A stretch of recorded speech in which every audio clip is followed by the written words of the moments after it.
अंते जी, ये जो परित्राण पाठ है जो तथागत ने बताए अपने वाले, तो आ, ये पाठ जितने भी बुद्ध हुए हैं 28, तो सबके समय से ये परंपरा चली आ रही है। हाँ बिल्कुल बिल्कुल। जितने भी बुद्ध होते हैं उनका सेम क्वालिटी होती है। बोला गया है सर्वे बुद्धा समा समा, है ना, कि सभी बुद्ध सेम होते हैं।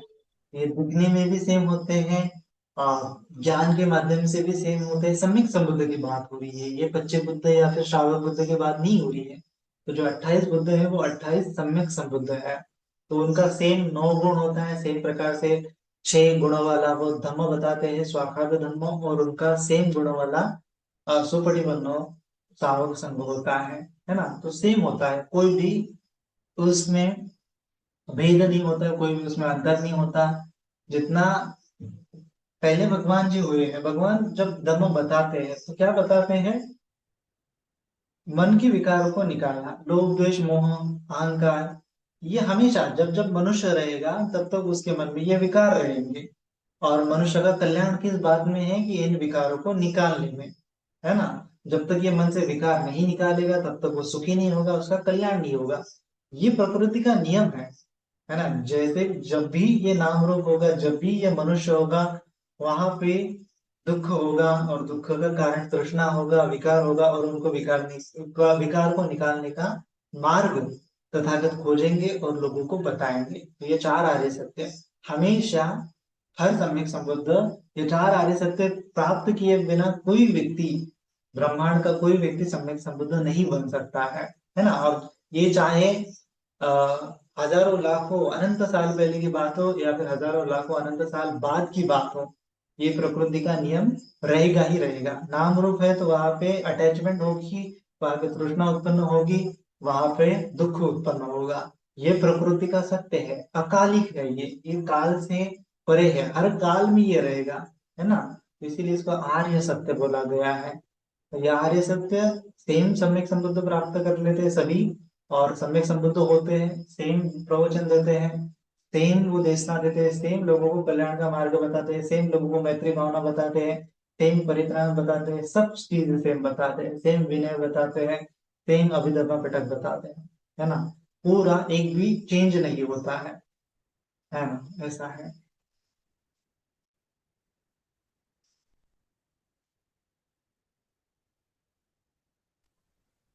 वंदा में आदरणीय बंटी जी।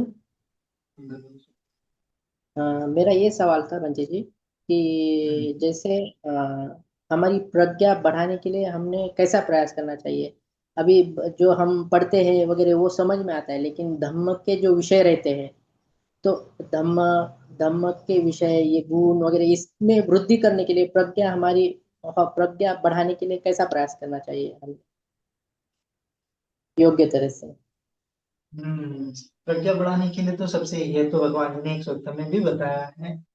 तो सबसे पहले तो धम्म श्रवण, कालीन धम्म श्रवणम एतत् मंगलम उत्तमम। धम्म श्रवण से शुरुआत होती है ना। श्रवण करो या फिर पढ़ो, ये श्रुत के अंतर्गत, श्रुत में प्रज्ञा के अंतर्गत ही आता है ना। तो श्रुत में प्रज्ञा में जितना तुम श्रवण करोगे, ग्रहण करोगे, उतना तुम्हारी प्रज्ञा बढ़ेगी। नंबर 2 है कि धम्म साकच्छा, कालेन धम्म साकच्छा एतत् मंगलम उत्तमम, कि धम्म के ऊपर चर्चा भी कर लेना चाहिए, है ना। और नंबर 3 है क्वेश्चंस भी पूछने से प्रज्ञा बढ़ती है, कि बार बार क्वेश्चंस भी पूछना चाहिए। तो ये हो गए श्रुत में प्रज्ञा के लिए, है ना, कि आप श्रवण कर रहे हैं, क्वेश्चन पूछ रहे हैं, चर्चा कर रहे हैं धर्म के बारे में, तो ये श्रुतमय प्रज्ञा के अंतर्गत आता है।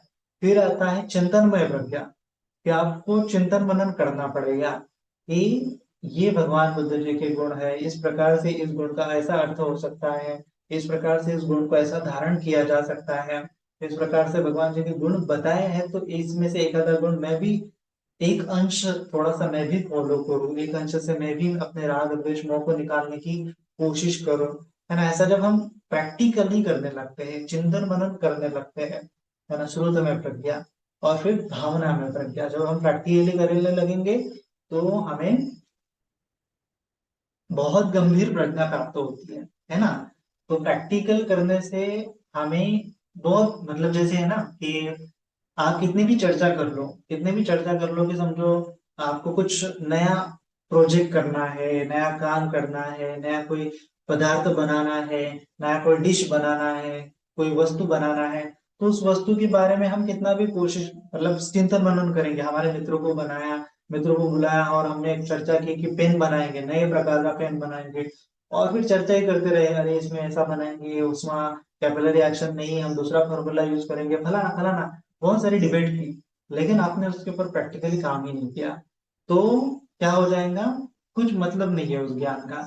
लेकिन अगर आप प्रैक्टिकली बनाने के लिए काम करते हो, तब जाके क्या होता है, आपको उसमें से बारीकाइयां जो है पता चलने लगती है, और फिर तब आप उसमें जब भी आप काम करने लगते हो, जैसे कोई भी आविष्कार कर लेता है, एडिसन ने जैसे लाइट का आविष्कार किया था, तब जब वो प्रैक्टिकल कर रहा था, तो उसमें 1,000 प्रयोग किए, और 1,000 प्रयोग करने के बाद वो सक्सेसफुल हुआ लास्ट में।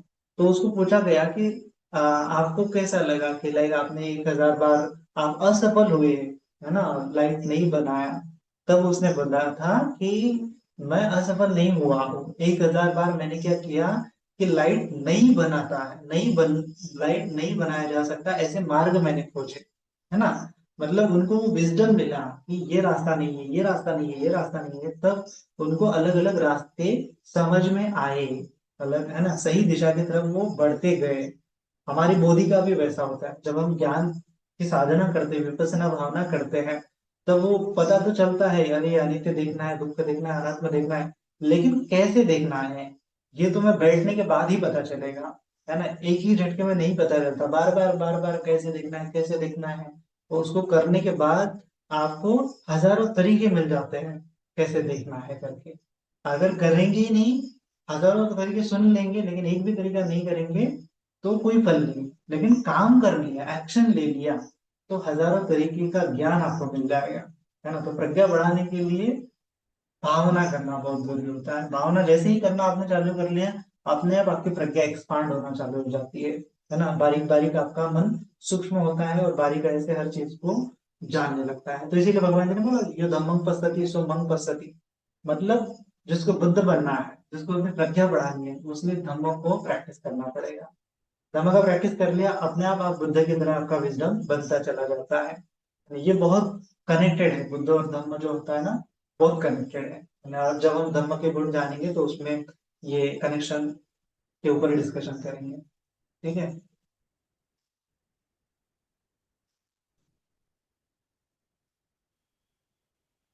नमो बुद्धाय, वंदनामि बनते जी। नमो बुद्ध। जी बनते जी, आपने जो भगवान वाला कॉन्सेप्ट था ये बहुत अच्छा आज की देशना में क्लियर किया, तो बहुत बहुत साधुवाद है। मैं आपसे ये याचना करना चाहूंगा कि इसके बाद कभी आप अगली देशना में सनातनी तरीके से देशना कीजिए। जी जी। जी आज बनते जी मेरी। जी जी, जी थोड़ा सा लैग हो रहा है। हेलो, आवाज नहीं आ रही आपकी।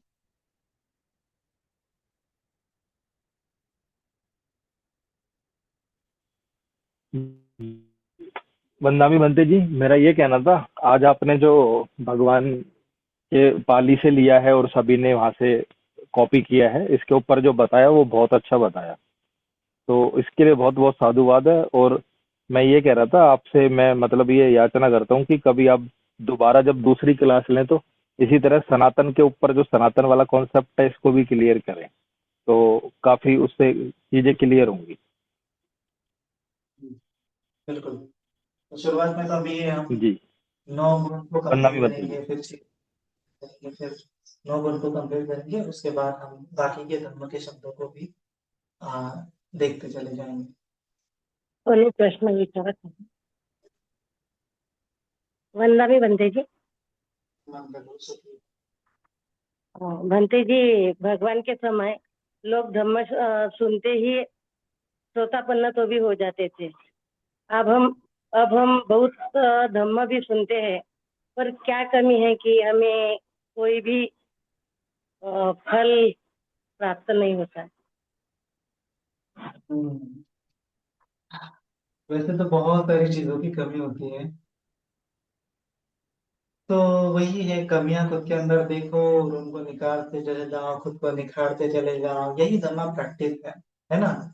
तो धीरे धीरे धीरे धीरे एक एक चीज पता चलती है। तो जैसा मैंने बताया कि लाइक आपको सुन तो लिया है आपने, स्रोत में प्रज्ञा तो हुई है, लेकिन चिंतन में प्रज्ञा करना जरूरी है। फिर इस चिंतन में प्रज्ञा करने के बाद भावना में प्रज्ञा करना जरूरी होता है ना। तो जैसे आपने सुन तो लिया, श्रोतापन्न बनने के लिए सक्काय दिट्ठी विचिकित्सा शील व्रत परामर्श गिर जाना बहुत जरूरी है।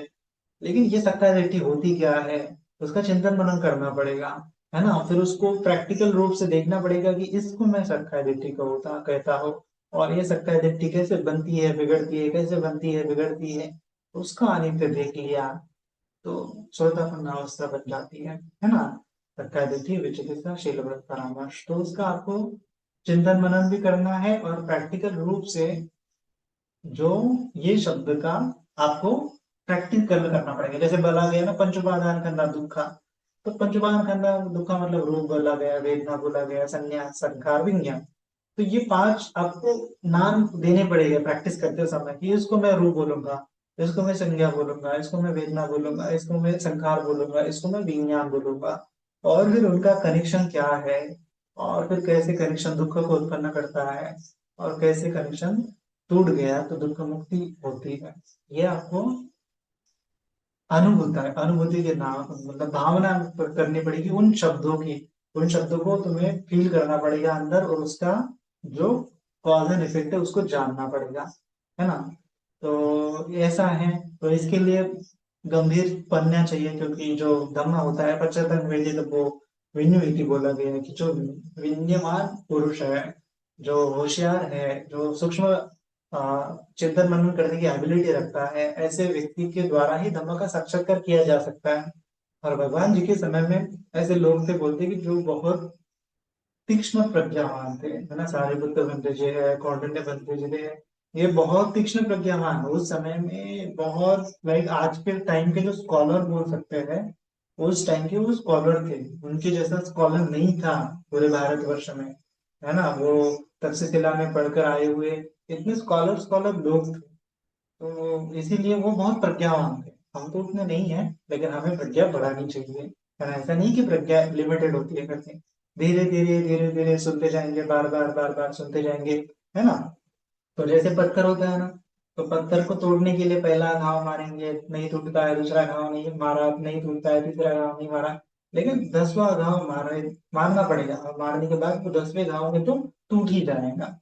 किसी किसी का संखार पहले घाव में टूट जाता है, किसी किसी का संखार 10वें घाव में टूट जाता है। तो कंसिस्टेंसी बनी रहे, दमक निरंतरता बनी रहे, दमा को छोड़ नहीं देना है।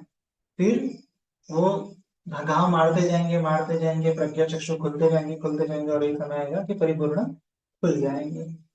ऐसा होता है, तो कोई दिक्कत नहीं, क्योंकि आज हम हमारे इर्द गिर्द देखते हैं कि कोई श्रोता बना संप्रदायगामी अनागामी अनंत इतने हमें नहीं दिखाई देते। भगवान जी के समय में तो भर भर के थे।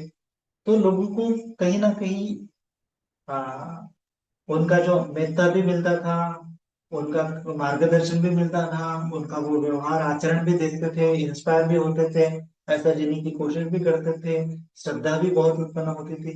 तो ऐसे बहुत सारे फैक्टर है जिसकी वजह से हमें नहीं हो रहा है, लेकिन धीरे धीरे होगा। जैसे ही ज्यादा ज्यादा श्रोतापन्न संप्रदाय अनागामी बनते चले जाएंगे, उतना ज्यादा लोग श्रोतापन्न संप्रदाय अनागामी अनंत बनते चले जाएंगे, है ना। तो होगा, वो समय भी आएगा, बोलते हैं अभी भारतवर्ष में द्वितीय बुद्ध शासन है करके, फिर से बुद्धिज्म बढ़ेगा। देखते हैं अभी क्या होता है। अभी हम वाइंड अप करने से पहले बुद्ध धम्म संघ क्षमा याचना करेंगे और उसके पश्चात आप पुनर्नुमोदन कीजिए। सभी श्रद्धा पूर्वक हाथ जोड़ना है। कायेन वाचा चित्तेन पमादेन मया कृतं आच्चयं खममे भन्ते भूरि पन्या तथागत। कायेन वाचा चित्तेन प्रमादेन मया कृतं आच्चयं खममे धम्म सन्धिठिक अकालिक। कायेन वाचा चित्तेन प्रमादेन मया कृतं आच्ययङ्कममे सङ्घ पुण्यं केतन् अनुत्तर साधु साधु साधु। साधु साधु साधु सभ्येभ्यो विवर्धन्तु सर्वरोगो विनाशतु माते भवन्तन्तरायो सुखी दीर्घायुको भव अभिवादनशीलिस्य नित्यं मुद्रापचारिणो चत्तारो धम्मा वर्धन्ति आयो अन्नो सुखं बलं आयो आरोग्य सम्पत्ति सद्ध सम्पत्तिमेव च ततो निबाल सम्पत्ति निम्नाते समीचतु। साधु साधु साधु।